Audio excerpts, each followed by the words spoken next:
nakita po namin na malalim ang krisis sa edukasyon at matagal na pong nagtitiis ang mga estudyante sa ating bayan. Nakakabahala at nakakabigla ang pang-araw-araw na buhay ng isang Pilipinong estudyante sa pampublikong paaralan. Ang ilan po, kilo-kilometro ang kailangang lakarin para lang makarating sa eskwelahan.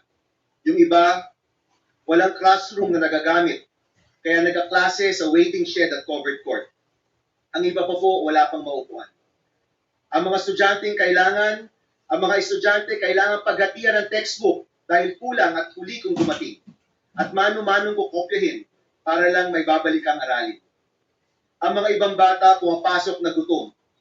At kung suspendido ang klase dahil sa bagyo, sa baha o dahil sa heatwave,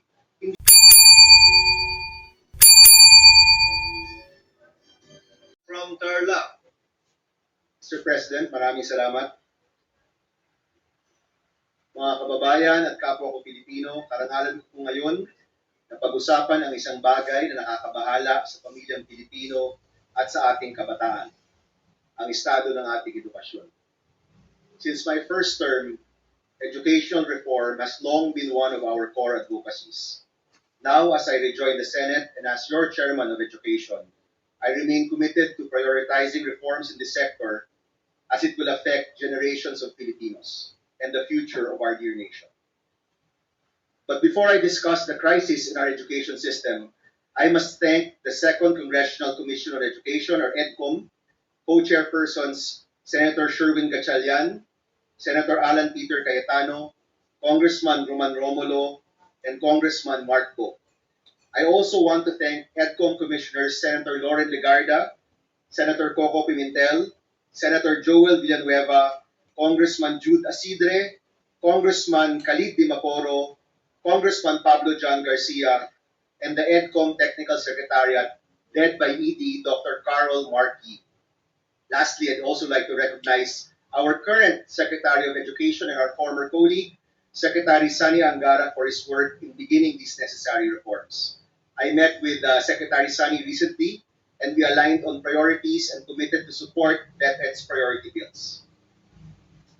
The EDCOM report was groundbreaking in its frank assessment of our educational system, and we want to commend their courage, their honesty, and commitment in identifying the depth and breadth of issues. Rather than glossing over and sugarcoating this concern, it is clear that their critique come from a place of care for our youth and desire for solutions. Matagal na po nating paniniwala na ang unang hakbang tungo sa reforma ay pagtukoy sa problema. At dahil sa EDCOM report, nagagawa po natin yan ngayon. The issues our education system face will not be solved easily. The pace of reform can sometimes be slow, kaya nananawagan po kami sa aking mga kasama dito po sa Senado na tulungan ang komite para matugunan ang krisis sa edukasyon. Pagdating sa edukasyon, siguraduhin po natin na walang kulela.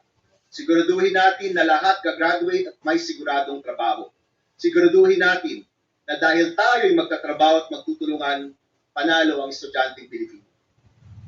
Mula sa aming mga konsultasyon sa mga lokal na pinuno, mga opisyal ng paaralan, mga magulang at mga mag-aaral, nakita po namin na malalim ang krisis sa edukasyon at matagal na pong nagtitiis ang mga estudyante sa ating bayan. Nakakabahala at nakakabigla ang pang-araw-araw na buhay ng isang Pilipinong estudyante sa pampublikong paaralan. Ang ilan po, kilo-kilometro ang kailangang lakarin para lang makarating sa eskwelahan. Yung iba, walang classroom na nagagamit, kaya nagkaklase sa waiting shed at covered court. Ang iba pa po, wala pang maupuan. Ang mga estudyante kailangan paghatian ng textbook dahil kulang at huli kung dumating. At mano-manong kukopyahin para lang may babalik ang aralin. Ang mga ibang bata pumapasok na gutom. At kung suspendido ang klase dahil sa bagyo, sa baha o dahil sa heatwave, hindi makapag-online para matuto dahil walang libreng internet.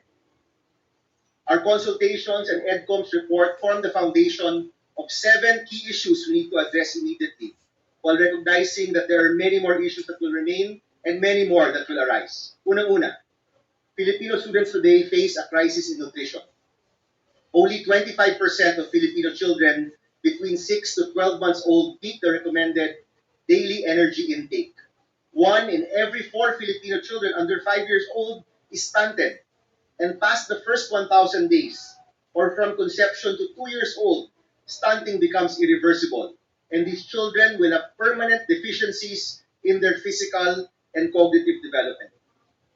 Mga kasama, in the 17th Congress, I principally sponsored and co-authored the Masustansyang Pagkain para sa Batang Pilipino Act, or RA 11037, in partnership with Senator Grace Poe. And to solve undernutrition among Filipino children, we must now work together to pass priority legislation from DepEd that amends this law to strengthen its implementation and provide universal feeding for kinder to grade 3 and targeted feeding for grade 4 to grade 6. Our children deserve to be well fed and taken care of so that they're ready to learn. Pangalawa, second, there's an urgent need to address the classroom shortage in schools, with an additional 165,000 classrooms needed across the country. According to the EDCOM report, our Filipino schools are holding more than 2 shifts a day, and only 30% of school buildings are in good condition.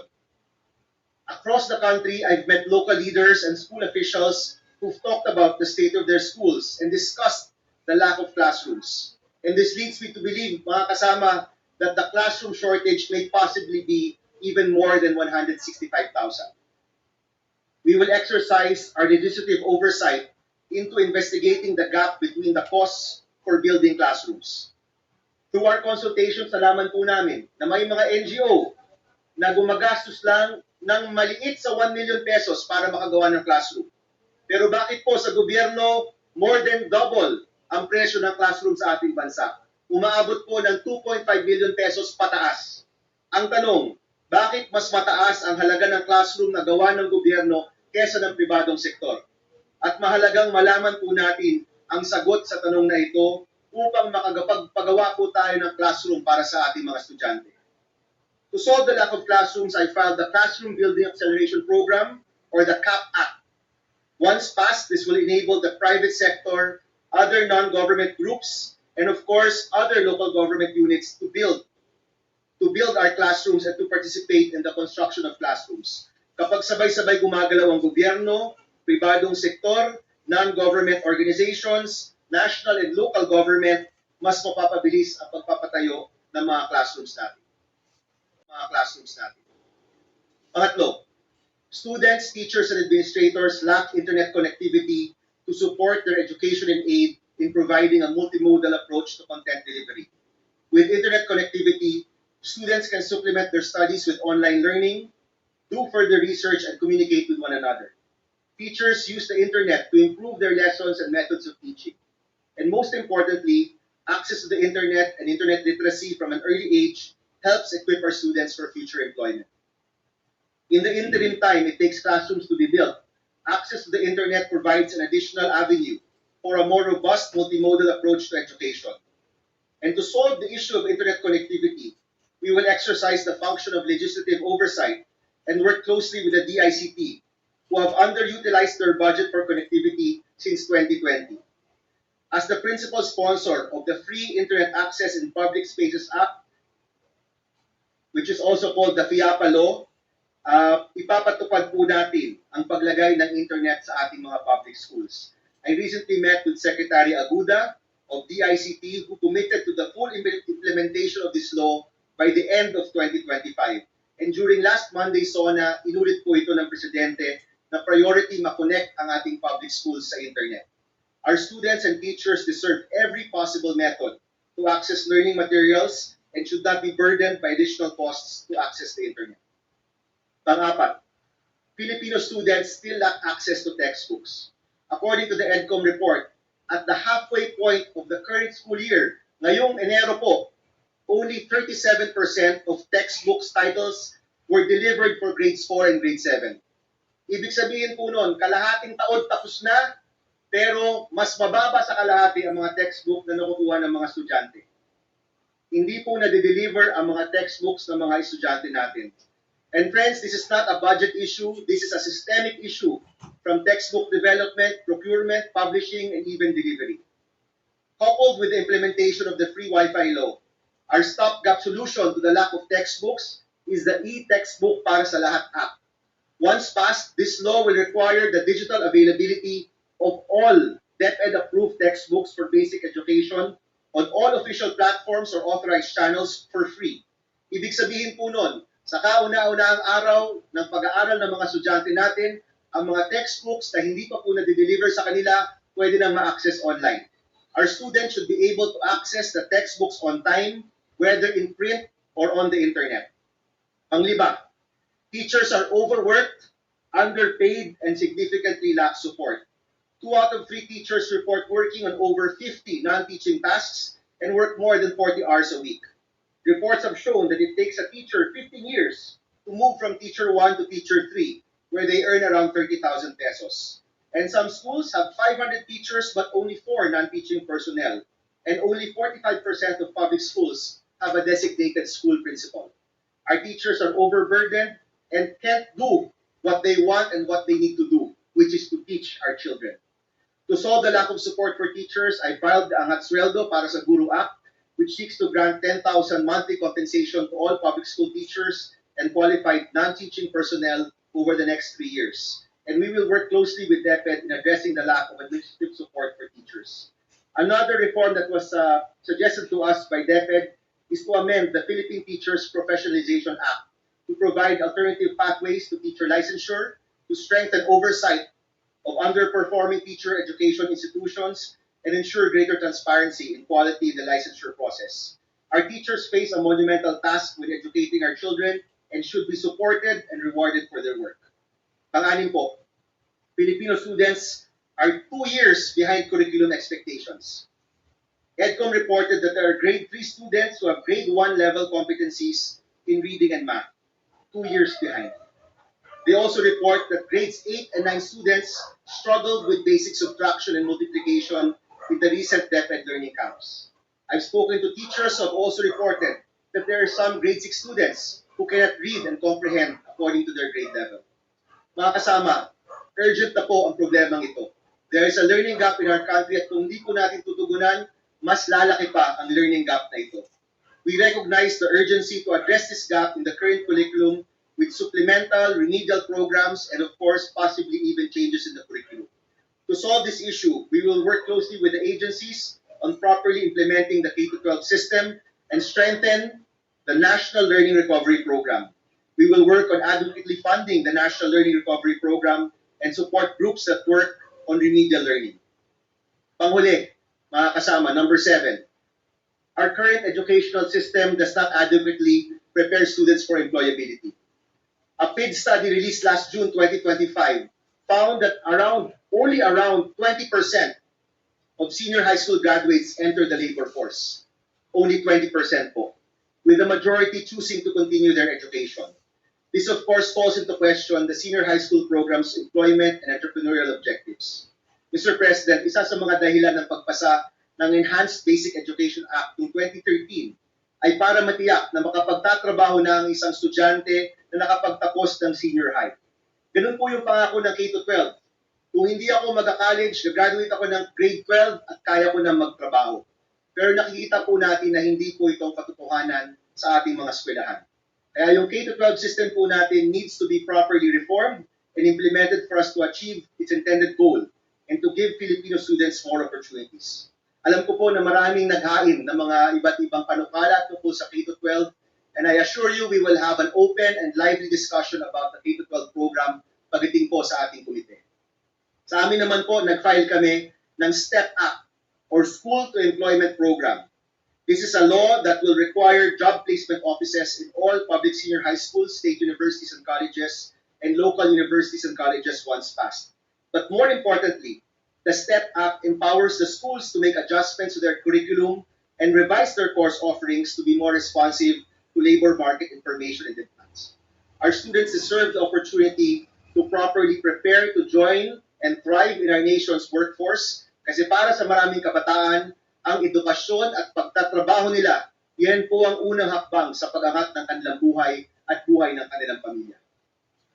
Nutrition, classrooms, textbooks, internet connectivity, teacher support, the learning gap at trabaho. ito po ang agenda ng inyong Committee on Education.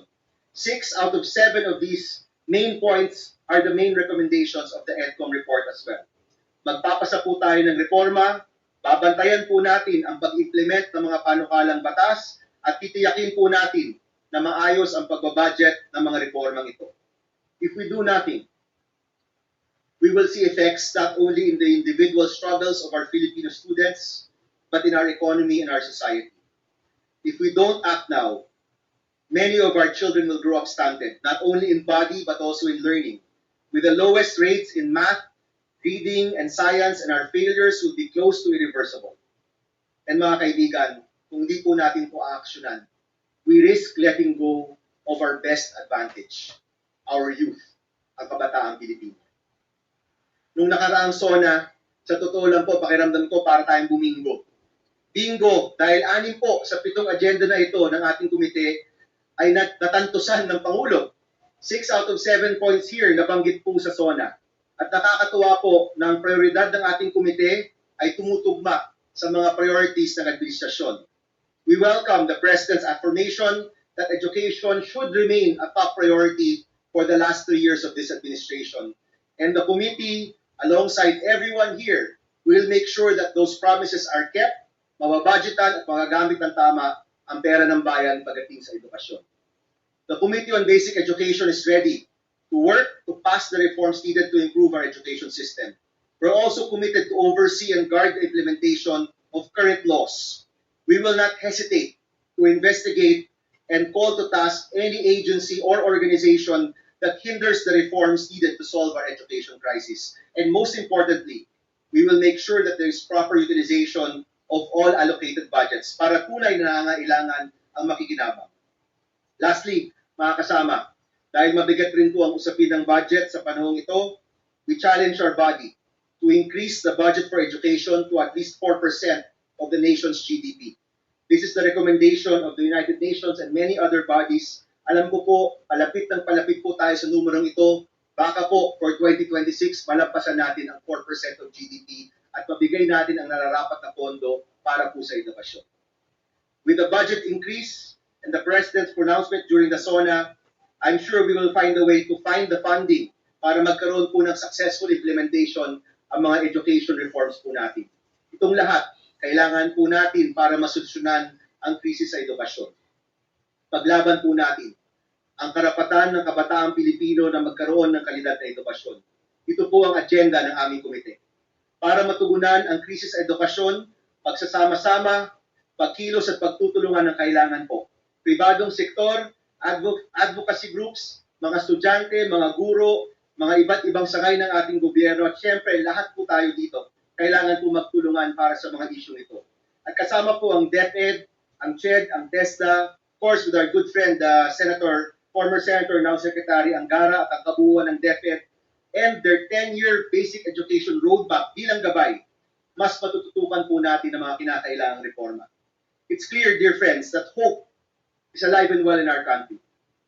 And our Filipino youth still have that fighting spirit. Lumalaban pa po. It's now time that we work together and harness this hope to solve this crisis. Muli po, sa aking mga kasama dito, maraming salamat at inaasahan po namin na magkakasama tayo at magtutulungan para masolusyonan ang krisis sa edukasyon. Maraming salamat, Mr. President. Thank you, dear colleagues.